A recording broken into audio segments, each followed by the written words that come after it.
आदाब, सत श्री अकाल, नमस्कार। मैं अनिल बजाज आज लेकर आया हूँ आपके लिए एक नई कहानी एक ऐसी दंपत्ति की जो एक दूसरे से बहुत प्यार करते थे और एक बार वो समुद्र की सैर करने के लिए निकले। लेकिन दोस्तों, किस्मत को कुछ और ही मंजूर था और तभी पानी के उस जहाज में कोई खराबी आ गई और खराबी भी इतनी भयानक कि अब उस जहाज को डूबना था। लाइफ बोट्स का इस्तेमाल किया गया। जहाज पर जो यात्री थे उनको बचाने का प्रयास किया गया। लेकिन जब इस दंपत्ति की बारी आई तब उस जहाज के कप्तान ने इस दंपत्ति से कहा कि आप में से सिर्फ एक आदमी को बचाया जा सकता है। अब जिस भी आदमी को अपनी जिंदगी बचानी है वो जल्दी से लाइफ बोट में सवार हो जाए। हम माफी चाहेंगे, हमें खेद है कि हम आप दोनों को नहीं बचा पाएंगे। जाहिर सी बात है, ये निर्णय करना बड़ा ही खतरनाक था उस दंपत्ति के लिए कि अब उनमें से किसको जिंदा रहना है और किसको मौत के मुंह में जाना है। समय ज्यादा था नहीं, वक्त की बहुत ज्यादा कमी थी। जहाज डूबने लगा था कि तभी उस दंपत्ति में से जो पुरुष था उसने लाइफ बोट में छलांग लगा दी और देखते ही देखते उस पुरुष के सामने जहाज डूबने लगा। वो अपनी आंखों के सामने अपनी पत्नी को डूबते हुए देख रहा था। बड़ा ही भयानक मंजर था ये उसके लिए। लेकिन अब नियति को जो करना है वो होगा, उसे स्वीकार करना पड़ा।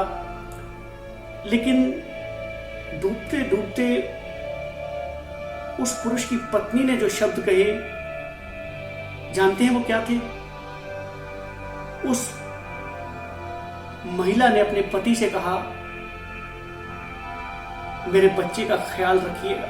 इसके बाद वो जहाज डूब गया साहब और वो पुरुष उस लाइफ बोट में से बचकर किनारे पर आ गया। वो अपने घर गया। उसकी एक छोटी सी बिटिया थी, उसी के सहारे अपना जीवन बिताने लगा।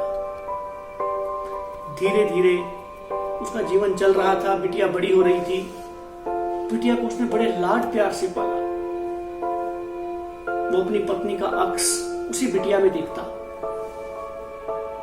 जब भी उसे अपनी पत्नी की याद आती तो उस फूल सी बच्ची को देखता, उसी में उसे अपनी पत्नी का चेहरा नजर आता।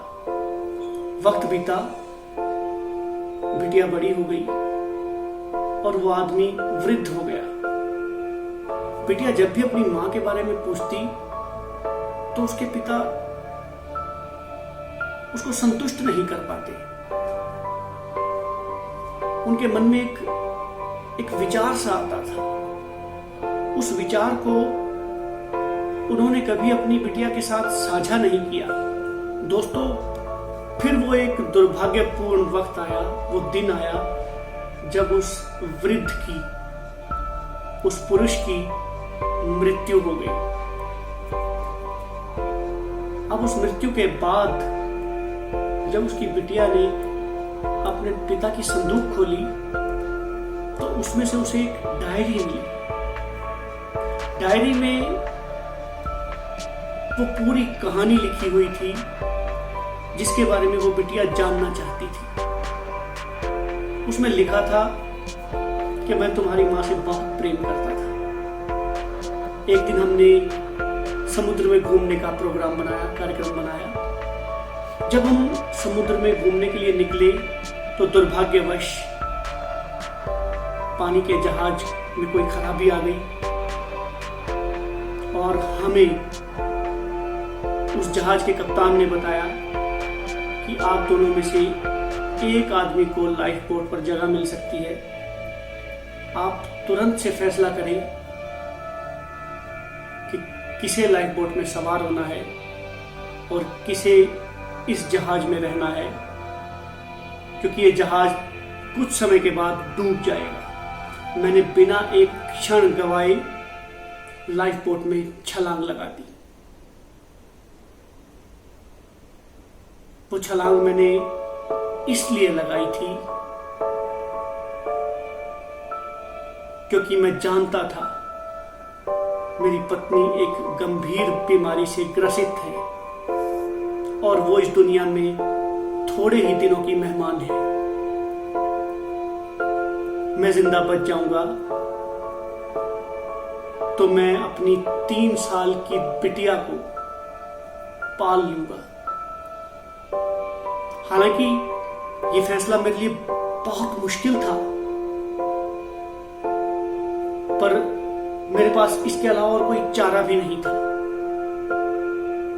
बेटा, मैंने तुम्हें जीते जी कभी ये बात नहीं बताई क्योंकि मुझे ऐसा लगता था जो बात हम कह देते हैं न जाने क्यों उस पर विश्वास होगा नहीं होगा।